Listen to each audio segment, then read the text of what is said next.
Welcome to the Enchanted Earth Podcast, where you will hear stories of nature with the power to transform our lives. These sacred stories are begging to be shared now. So listen in as my guest today shares one of their own. So welcome, everybody. Today we have with us Linda Langelo, and let me tell you a little bit about her. She's a Colorado State University Extension Horticultural Specialist, a member of the Garden Communicators International, and a regular contributor to MarthaStewart.com. She also produces the Relentless Gardner podcast and column of the same name, which won a Laurel Award from Garden Communicators International. She's a guest blogger for AARP Colorado and Maryland, and she's author of Plants Are Speaking, Are You Listening? And has a YouTube channel with the same name, Plants Are Speaking. So welcome, Linda. Thank you so much for doing this. It's great to be here. Oh, I love it. I love it. When we gather together to talk about nature, I mean, there's nothing better. No, there isn't. There really isn't. Nature is inspirational, but more than that, nature is part of us. Absolutely. And it's owed respect, and it's time, long past time for ancient wisdom to come to the surface. I love that. I love that, Linda. That really feeds my soul. Let me ask you if you can share a little bit about the land that raised you. Oh my gosh, the land that raised me. Oh, wow. I always felt connected as a child. I would always sit under a favorite peach tree. I would go a couple blocks away and sit in a dogwood and communicate with the dogwood, just talk endlessly. And it was uplifting, Boy, that dog would heard all my problems, Well, so when you talked with the dogwood, did it communicate back to you in some way as a child? I felt the energy. I felt comforted more than actual voices like I hear now. But I just had more images back then. I've always had images, and not just of plants or animals. I mean, things that are coming and things in the world. I mean, it's a huge palette of pictures, color pictures, movies. I mean, it's incredible. And Yes, I'm sorry. So you see images, you see like visions, like short visions and stuff. oh, absolutely. Yes. And had that your whole life. My whole life. Wow. So Yeah. you're highly sensitive, I guess. Yeah. And I was shown my past lives. Oh, God. Yeah. Well, it has to be connected to the natural world. Absolutely. Oh, yeah, absolutely. Okay. Would you be willing to share one of them but also share with us how it was communicated to you, like where you were? My guides took me on a journey. And, Egypt was one of those places. And so I was an herbologist. So doesn't that fit, right? And I would test those things on me. And it was a lifetime where I spent a lot of time sleeping because, you take something and it doesn't work and you have to go through that process of, healing yourself before you can try it on someone else. They didn't have labs in those days. But Egyptians were really very spiritual, and they had ways of protecting themselves and energy, what really went on in Egypt.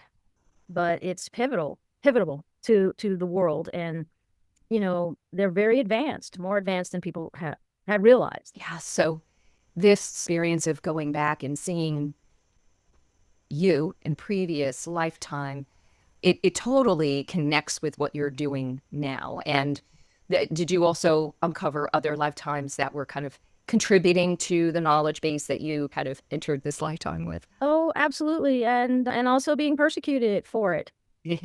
And it just wasn't accepted. It was like evil, some kind of evil in the world. And that's just not true. It's a gift. It's a divine gift. And it's here as a tool to help others. Those that can should go out and help. My mentor always said this to me: much is given, much is expected. And if you don't follow that, there are consequences to that. Okay, so yeah, you're referring to the gifts that we're bestowed with in this lifetime. And you don't use it. Yeah, the scene, it was always there. The high intuitive ability is always there. And it's sort of my turn, so to speak, to stand up and stand in we were talking earlier, in my own light of truth, and do what is authentic for me. That's such a powerful word. What's authentic for us? Very powerful. Talking about the gifts that were bestowed, and if we don't use them, it actually causes issues, causes problems. It reminds me of the recounting of shamans when they realize that that is their path. But if they don't heed the call, they get very sick. Absolutely. Yes. I had a dear friend, my mentor's husband, actually. He was like a brother to me, and he did not heed the call. And so he left this world early. And it's sad because he was so talented, just so talented. But you have free will. You do have free will. Yeah. But it comes at a consequence. All right. So now you as a child, you were having this communion with trees, and you felt the comfort and the security and the camaraderie, I guess. So did you always know you would work with plants? I knew that I had a connection until I met my mentor. And she opened that door and showed me how rich my talent was by, on her property, re-landscaping it so that it was a harmonious space, and working with the elementals and other spirits to do so. And let me tell you, they're tough customers because if they want something a certain way, you need to A, tune in, and B, if you lay something down, you have to let it sort of sit for them to actually process and see if that is what they really want. And so that's how things work. And it was cool. She had a dog, and the dog would bark at them. The dog would see the spirit, the fairies and the elementals, and they'd have these little rainbows. You could see little rainbows where they would be. So that is what you would visualize. You would see the rainbows. And sometimes see them.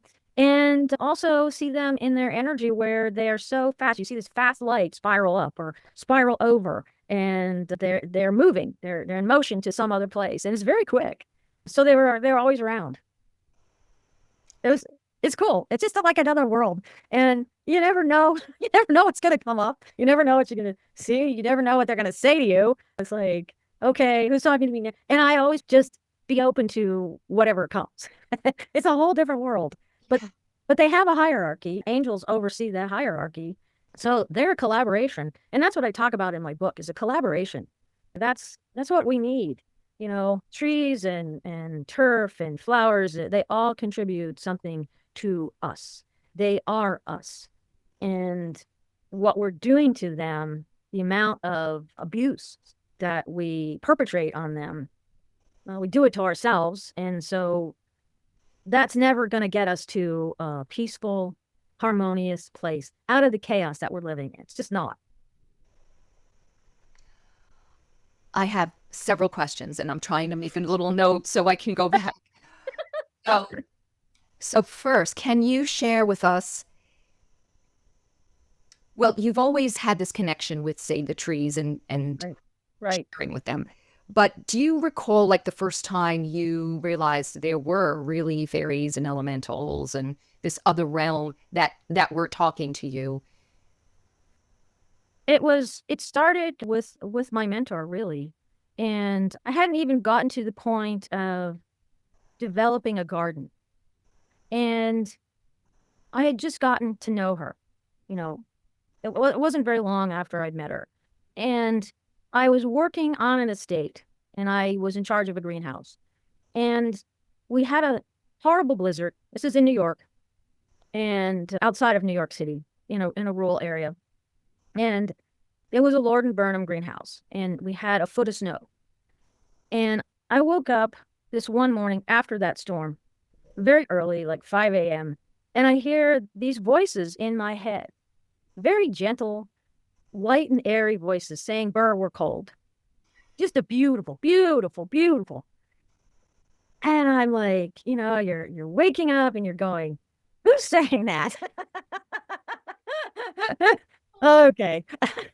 So something not to tell your friends. So I decided, after 2 or 3 times, I'd get dressed and I'd walk down to the greenhouse and walk through. Of course, the greenhouse is at the other end of the estate. Ha, ha, ha. So I walked through the snow, and when I got to the greenhouse, there I saw there was a glass pane that was curved, and it was pushed in because of the snow. It was so heavy, wet snow. And there were the Cymbidium orchids sitting in snow, and they were saying, "Burr, we're cold," because they don't like freezing temperatures. I mean, they do well in, sort of upper 40s, 50s for a low, but they really like 65, 75. So I called the estate manager. He was none too happy with me, but we came in and we solved it, and they stopped, and they were fine. So, there's a reason when they reach out to you, and I just thought that was so special. And, I used essences in that greenhouse because I grew so many different types of annual crops and snapdragons for cutting and orchids and blah, blah, blah. And so it's challenging to keep a greenhouse free of pests. But I did it, and it wasn't me who did it. It was from the essences that I used on the plants and the plants themselves in collaboration, because the owner walked in and inspect stuff. And she was absolutely amazed that there weren't any pests in that greenhouse. She couldn't get over it. All the different crops, and they were all harmonious together. And so that's something to be proud of. Yeah, yeah. Okay, so you had that experience of hearing the orchids speak to you. You went, you confirmed that I'm not going crazy. They were somehow reaching out to me. Right? So you got a confirmation. Yep. So at that point, you talk about your mentor. Is she some spiritual mentor that saw something within you that... She was an animal communicator, and Oh, okay. she went from being a nurse and then said, well, the medical field isn't doing all that it can. And so she went from that into homeopathy. Yeah, no, so I'm curious. So at some point you sought her because of this experience and other experiences? Yeah, we sought her because there was a cat and he was having an issue. I can't remember what the issue was now, but somebody said, a friend of mine said, we spoke to this lady and she's so great. She can communicate with animals, blah, blah, blah. So we called her, and that's how the door opened. And by the way, my cat Lucas, I started hearing him too at that time. He always, on this estate, there was this another cat that would be outside. And every time he'd go to the window and he'd get this certain sound, and I'd hear him say, "I just hate you," to this other cat. And I thought, oh, Lucas is at it again. And then he would always like to go outside at night, and he would always just do that to see how he would take the outdoors and how he could protect himself, because he was an indoor cat. We kept him as an indoor cat, especially on the estate. So that was something that he really liked to do, is to get out, and sort of a confidence builder for him. Okay, so you had this kind of gift that you opened up to because of the orchids in the blizzard. And eventually you met this woman to help you with your cat. And then you started training with her. Yes, absolutely. Awesome. So you were able to, even though this was a natural gift, you were able to bring it out more and really kind of concentrate and focus. Right. Wow. Okay, so as a horticultural expert. Well, a specialist. I wouldn't say expert. We're always learning. Right, exactly. Okay. So this really opened up another level of your work. Right. And, you mentioned Jan Johnson before, who's been on this podcast, and she's the author of many books talking about her kind of relationship with the land and feeling what's right and what's not. And she's getting those messages from the elementals and the nature spirits. Absolutely. But so this is like another level of working with the land in a much deeper way. Yeah, I will get a client call for a landscape suggestion, and this has happened. I'll go there, and they haven't said anything to me, but just introduce each other, and I'll see a picture and start talking about the picture I see for their landscape. And some of the amazing things is that I had this lady who said to me, my husband and I were just talking about that last week, and that's what we were focusing on wanting to do. And it's always like, that's what they say. It's like that's their intuition, but they don't follow it through. They push it aside, or they don't address it, or something else comes up. And a lot of clients are like that. And, this one lady, she called me on the phone and she's like, I have this beautiful vegetable garden and the corners are open, but I know there's something I'm supposed to put in those corners. And I saw ornamental grasses, and I told her that. And as soon as I told her that, she said, well, I've been thinking that. It's like, I'm almost there. I'm thinking that, but stop thinking it. Stop overthinking it. Just, that's it. That you got it. Because intuition moves way faster than our brain, right? Yes, absolutely. And I love that you said that, because these clients of yours are picking up what the land is telling them, but they're not realizing it. First of all, they're just think that it's their imagination, or, it's just an idea that pops into their head, but they don't follow through because they need confirmation. Exactly. And that's the right thing to do. Yes. And not everybody gets it. I don't even get it sometimes. I don't get it, So you have to trust it. It's just like a farmer saying to me, well, Linda, I think if we just let Mother Nature take care of things, we would be a whole lot better. And, that's so heartwarming to hear that. Yes. Yeah, sure. She knows what she's doing. Absolutely. And if we just follow her lead, I don't think we were designed to, grow the same crops all the time everywhere. Right. I love that. So your clients, do you share with them that you're getting these communication? Only if they're open to it. And how do you know they're open to it? I sense it. Yeah. I sense it. I have to push back on this, because you and I are similar in many ways in that we're getting that intuition. We're working with clients, and sometimes clients really have, like, some of my clients, because I'm not working on a garden, I'm working on maybe negative energy that they perceive right on the land, and they don't have a very deep connection or any connection with the land. Sometimes it's just the environment that they live in, and it's just the plot of land. So, but it's interesting to me, and I'm wondering if you experience this too, when you kind of open the door to there's something deeper here. Even sometimes people that I think would never be interested, they step through that door if I kind of gently hold their hand. And I have found that even people, like I said, even people that I think really wouldn't go there, sometimes they open up a little. And, you're saying it's okay. You're saying it's okay without saying it's okay. You know what I mean? And my mentor always said, wait for the opening. They'll give you openings. Yeah. One of the things that I do say to people that I think maybe start the opening is, if we're going to do a ceremony on their land and give some offerings, I'll just say to them, where on your land do you feel drawn to do this? And a lot of times they'll be like, what do you mean?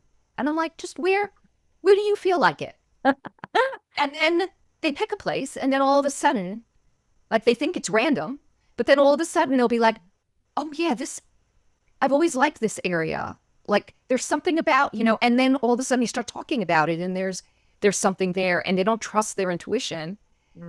But when you just say pick a place, they pick the place, right? Right. Exactly. Yeah. Where there's elementals and fairies, there's that energy, that lushness, the richness of the land is there. Yeah. Do you ever work with a project and the elementals are not there? I can't say that that's ever happened. I see too much. I feel too much. No, because I always ask permission, and I always ask for assistance if it's a little harder to get that day or something else. But all this talk about grounding and taking your shoes and socks off or whatever and putting your feet in the grass, it really transforms an individual. I mean, that energy shifts. And Mother Earth is taking from you all that negativity, and it's uplifting you.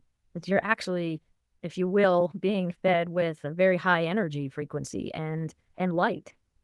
And that's, this planet is a grid, your body is a grid, and it's adjusting that grid, really. And Mother Earth's grid continually changes. Yes. I think there's been, right now, we're going through a major transition on the planet with all of the solar activity and the seismic activity. Well, we're ascending. We're ascending. And we're ascending out of chaos, believe it or not. I mean, it makes sense. Whenever there's change, it's always chaos because you can't move smoothly through change. I mean, it doesn't happen. There's always... I'm laughing because, in heaven, that's not the way it works. We live in a dense universe, and the density causes slow change. And in heaven, you can think it, and it's in an instant. Because if you will, when I was 11, I had a flu shot, and my parents almost lost me. And I crossed over, and I was standing in amongst the angels. And I said to them, thinking that, no, I'm gone, And I said, thank you for my life, and thank you for my parents. And every time I said that, you see this brilliant light emanate out. And so I have told countless people that when you do a random act of kindness here, I don't care how small, I don't care how big, that light travels out. And it touches so many souls. And it uplifts them, So if you're depressed, you can't do that. If you're inspirational and you're happy and you go out and do these random unconditional acts of love, then that's filling the world with love. And I did something on Instagram where I have a picture of a rose in my yard, and I put, plants are the light. And so plant more plants to add more light into the world, right? Yes. So, I mean, yes. Wow, Linda. So do you see that time when you were 11, do you see that your gifts became more pronounced after that experience? Everybody asks me that. And it's a yes. It's a yes. That was meant to happen. It's a yes. And I saw angels from that point on. Still see them today.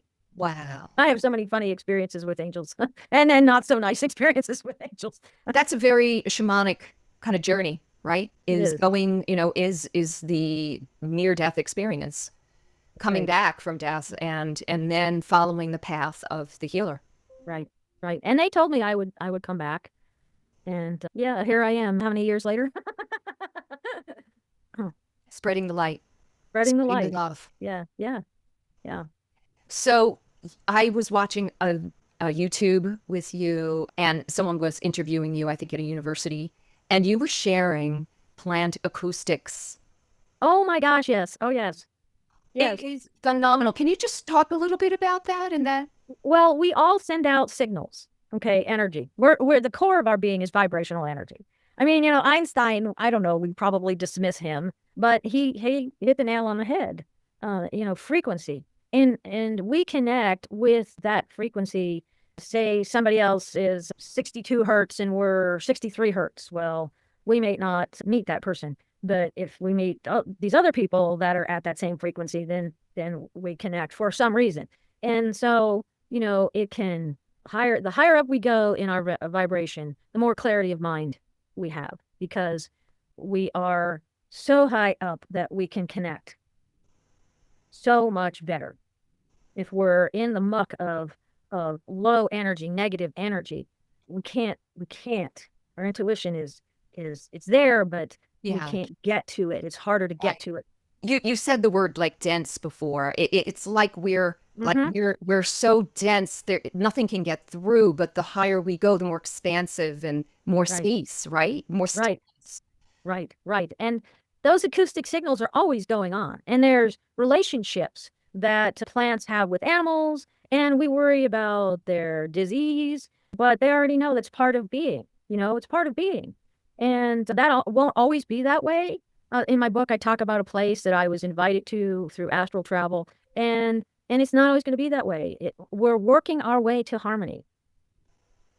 Okay, and that's, Edgar Casey said this. He said that there's going to be a lot of very strong, independent women who help right the planet. Yes. And here we are. I love it. The divine feminine rising. It's time. It's time. And in that ascension, people are going to try to stop us and create issues and problems that don't need to be there. But we rise above. Right. So just getting back to the plant acoustics. I'm sorry, yes. And so one of the things that I like to talk about is the Journal of Entomology, where these entomologists, the lanternfly, which is pretty prevalent in the East and is traveling this way, it eats 200 species of plants, and it's very hard to control. They don't have a control because it's an invasive species that got into this country by accident. And so in the lab, they released these insects, and they were playing with vibrational energy, hertz. And they turned a certain machine up to 78 hertz. And all of those lanternflies ended up right there, attracted to that level of vibration. And so it's a way to capture them, right? Out in the field. And so they were thinking and wondering a way that could sort of mitigate the amount of pesticides and really try to control. Because, we have lights where flies are attracted to the lights and stuff like that. So it's based on the same principle. But our bodies are in wavelengths of constant flow all the time. And emotions contribute to that. Walking past someone else, we pick up their acoustic energy. And plants, we are connected. And so that energy becomes part of us automatically. You don't necessarily have to hug a tree. You can see it in your mind. You can see a flower in your mind, and that energy comes to you. And that's the way it is. We're constantly walking in a world filled with different levels of frequency. And disease, in order to get rid of a particular disease, you have to be at a certain level of frequency for a certain period of time. And that goes out of your body. And the negativity that we think about ourselves and aim towards other people can do them harm in that way with disease. We're sending that energy to them. And we're also creating that for ourselves. Exactly. Because we own it. We own the energy. We are the creators of it. Right. There's no victims in this world. Right. So plants and the music. Can you just explain a little bit about that? Oh, they have, these instruments, these machines that pick up on those wavelengths. And that's the acoustic sounds are the music of the plants. And every grouping of plants is going to be different because I don't care if you have 10 zinnias. All 10 will have a different energy. And one will resonate with you. It's the same way. The forested area that has so many variety of plants has a very high energy. And that's why we feel so at peace. We're getting hit with all of that wonderful energy. Yeah. It's like an orchestra, right? It's like an orchestra, yes. Sequoias are the tuning forks. And what are we doing? We're destroying them. Trees, every tree does that too, but on a different level. So you may be attracted to a different species of tree than I would, or the same species, just a different tree somewhere else, like lindens. So you have 6 lindens in your yard and you have a favorite. There's a reason. It has a different energy. Right. And they have the same free will we do, to stay here or to leave. Right. They can't move, but no. And think of the mountains and the energy of the mountains and Grandfather Mountain and what wisdom and what journey they have here. Geodes. Yes. Okay. Can you just explain them for the listener? They're a rock that has a crystal formation in it, and people go collect them, and they're deep in the earth. And so I got this one from a neighbor in New Mexico, and everybody wants to slice them open, right? Well, this is funny. This guy tried countless times to actually break it open for us and to see what was inside. Well, it couldn't be done. It could not be done. I don't know how many blades he broke and how many different ways he tried to do it. But it wasn't funny to my mentor because she said, "Do you know what you have? And that was in the beginning days. And I said, no. She said, that's a record keeper. Put your hands on it and ask it to show you. Oh my gosh. Did I feel horrible? Yeah, it's a record keeper. Not knowing my ignorance. Well, yeah. I'm sure you gave your deepest apologies. Oh, absolutely. Yes. Oh, and yes. respect. Yes. Oh, yes. Yeah. Yeah. And it's true. It showed me pictorially things that have come before here. Wow, Linda, this has just been every conversation I have with people, it's so surprising. Like things come out like, that's not anything that I expected to talk about today. This was just wonderful. Absolutely wonderful. And I am going to get your book when we hang up. I'm going to really enjoy reading about your experiences. I'm delighted. I would love to just open it up to, is there anything else you would like to share with our audience before we disconnect? Well, people should pay attention to what they're attracted to. There's a reason for it. A particular plant, when they're walking in a nursery, it's not about landscaping your yard to, outcompete your neighbor or foundation planting. That's not the way it is. There's plants out there that are specifically for you, for your needs, and they could be in your life. And I've said this in my YouTube, for a day, they could be there for a week, they could be there for many seasons. They help us evolve as they're evolving. Yes. And these are tools. These are our tools that help us get through life. And there's so much interference. I'll pick up my cell phone, and it's the radiation that is harmful, that interfere with our acoustic signals. And they're 5G towers. And plants know this. So we're just waking up to what I consider a better day. And we all want peace. So if you're not at a peaceful place, go sit in your garden. Go take your shoes off and stand in that grass, or in your garden bed, a favorite garden bed, and just stand there. And you will open yourself up. This is one other thing I tell people about opening yourself up. Go outside before a rainstorm. Put your hands around a plant and feel the energy. Just, if you don't feel anything at first, keep doing it. Ask for help. Always ask for help. And then after the rainstorm, go out and do it again. And you'll feel the difference. There's a reason for those storms. And they really clean the energy and they raise the vibrational level. And that's what you'll feel. Beautiful. Beautiful. Thank you, Linda, for sharing your amazing stories. And I am certain you've really struck a chord with the listeners here. I thank you so much for coming on. Oh, thank you for having me. This has been wonderful. Yes. And I ask all of you who are watching, please like, share, and comment below. We will answer. We will respond. I would love to hear what this brought up for you in your life, in your relationship with your garden, or trees in a park, or just nature itself. I would love to hear that. And please subscribe. So thank you, everyone. Have a wonderful day. Thank you for being a part of the Enchanted Earth Podcast. Please hit the subscribe button so that you'll know when we publish another inspiring episode. Check out my book, The Enchanted Earth, available wherever online books are sold. Thank you and have a magical day.